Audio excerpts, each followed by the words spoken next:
دیکھیں یہ جس طرح کورونا کے کرائسس کو بڑی بری طرح ہینڈل کیا پاکستان کی اسٹیٹ نے اور حکومت نے، اسی طرح سے یہ جو ایک سچویشن بنی تھی غیر ضروری قسم کی، فرانس میں کیا ہوا کیا نہیں ہوا پرانی بات ہو گئی ہے، دنیا بہت آگے چلی گئی ہے، یہ وہیں پھنسے ہوئے ہیں۔ اب اس میں یہ سب سے بڑی بات یہ کہ آپ نے ایک معاہدہ کیا گورنمنٹ نے جس کا کسی کو پتہ نہیں تھا اس وقت، نہ یہ نیشنل اسمبلی کے اندر اس پہ ڈبیٹ ہوئی ہے، اس پہ کوئی بات ہوئی، نہ کسی اور کو اس میں انوالو کیا گیا۔ میرے خیال میں گورنمنٹ کی بھی جو باقی مطلب کیبنٹ وغیرہ کوئی بات پتہ نہیں تھی کیا بات ہوئی۔ جب انہوں نے دوسری پارٹی نے کہا کہ جی وقت آ گیا آپ نے اس کو نہیں کیا، تو پھر یہ لوگ وہ احتجاج شروع ہوا، اور جو کچھ ہوا انتہائی اس کو کیا ڈیفائن کریں گے، لوگوں کو مار رہے ہیں، ان کے املاک کو نقصان پہنچا رہے ہیں اور اپنے نبی کا نام لے کے، اس پہ شرم کے علاوہ تو اور کچھ نہیں کہہ سکتے۔ لیکن پھر جب گورنمنٹ کے پاس یہ کرائسس ہوئی، بندے مروانے کے بعد سب کچھ کرنے کے بعد 500 بندہ، پتہ نہیں کتنے بندے مرے ہیں، پتہ نہیں کوئی کچھ کہتا ہے کچھ کہتا ہے، 100 بندے بھی مرے ہوں بڑی بات ہوتی، 10 بھی ہوں تو بہت بڑی بات ہوتی۔ تو اتنے کچھ کرنے کے بعد پھر آپ کو خیال ہے کہ پاکستان میں ایک نیشنل اسمبلی بھی ہوتی ہے، وہاں چلے جاتے ہیں، اس ایشو کو وہاں لے جاتے ہیں، اور وہاں جب لے کے گئے تو ظاہر ہے آپ آگے جو لوگ بیٹھے ہوئے ہیں وہ بھی مذہب کو اپنے سیاسی مقاصد کے لیے استعمال کرنا چاہیں گے، تو وہ یہ جو صاحب جو بول رہے تھے یہ ظاہر ہے یہ بھی ایک طریقہ مذہب کو اپنی سیاست کے لیے اس کو استعمال کرنے کا۔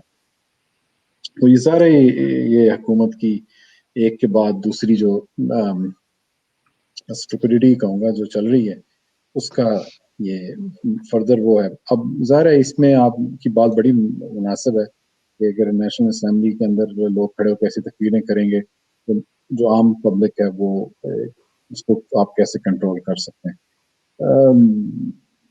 ہم اپنے پروگراموں میں اکثر کافی اس پہ بات کر چکے ہیں کہ ریاست کا اور مذہب سے جدا ہونا چاہیے، مختلف ہونی چاہیے۔ ہمارے پاکستان کی بدقسمتی یہ ہے کہ ایک آئین ہے، اس آئین کے بنانے کے کچھ ہی عرصے بعد اس کے اندر ترامیم کی گئی، وہ مذہبی بنیادوں پہ کی گئی۔ ملک بنا تھا تو اس وقت سے بھی شروع کریں تو وہاں بھی یہی ہے، مذہب کا استعمال، مطلب جناح صاحب جو ہے اچھے بھلے سوٹ بوٹڈ آدمی تھے تو کراکولی ٹوپی اور وہ پہن کے وہ پتہ نہیں کیا، میں وہاں سے شروع کروں، ذوالفقار علی بھٹو سے کروں جو بڑا زبردست لیڈر تھا، اس نے بڑی زبردست کام کیے، بڑا زبردست کام یہ کیا کہ ایک آئین متفقہ دیا اور اس کے کچھ عرصے بعد اس میں مولویوں سے ڈر کے جو بھی ہے وہ ترامیم کی۔ ہاں تو باقیوں کو تو کیا کہنا، جو مذہب کا استعمال کرنا اپنے آپ سمجھتے ہیں، جسے کہتے ہیں نا اپنے کہیں سے یہ رائٹ لے کر آئے ہیں وہ اوپر سے ضیاء الحق یا اس کے بعد اس کی سوچ رکھنے والے، تو یہ تو اسی کے سارے جو آپ اسمبلیوں میں بیٹھے ہوئے ہیں لوگ ہیں۔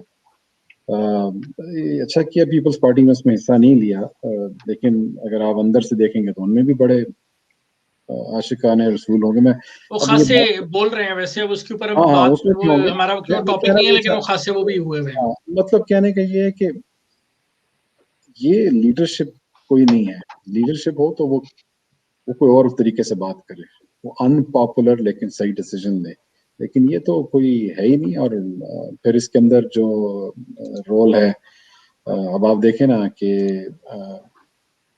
دوسروں کا بھی رول ہے، جو کوئی پیسے بھی بانٹتے رہے ہیں، ابھی بھی وہ کچھ اور ان کا رول ہے۔ تو لیکن جو پوائنٹ آپ کا تھا وہ اس کو میں مختصراً اینڈ میں یہ کہوں گا کہ یقیناً ریاست خود، ساری کی ساری ریاست، تقریباً تمام لیڈرشپ پالیٹکس میں جو ہے، تمام بیوروکریسی، یہ سب لوگ جو ہیں مذہب کے معاملے میں مذہب کا استعمال کرتے ہیں۔ کوئی بھی مذہب کو، کوئی بھی دین کو کے ساتھ سنسیئر نہیں ہے۔ میرا یہ اسٹیٹمنٹ ایک سویپنگ اسٹیٹمنٹ ہو سکتی ہے، لیکن ہے تو یہ ہے تو ایسے ہی، اب کوئی مانے نہ، لیکن اتنا ہی یہ سب لوگ جو اس کا استعمال کرتے ہیں۔ ان میں سے کوئی ٹیکس نہیں دیتا، ان میں سے کوئی صحیح طریقے سے، جائز طریقے سے دولت نہیں کماتا، ان میں سے کوئی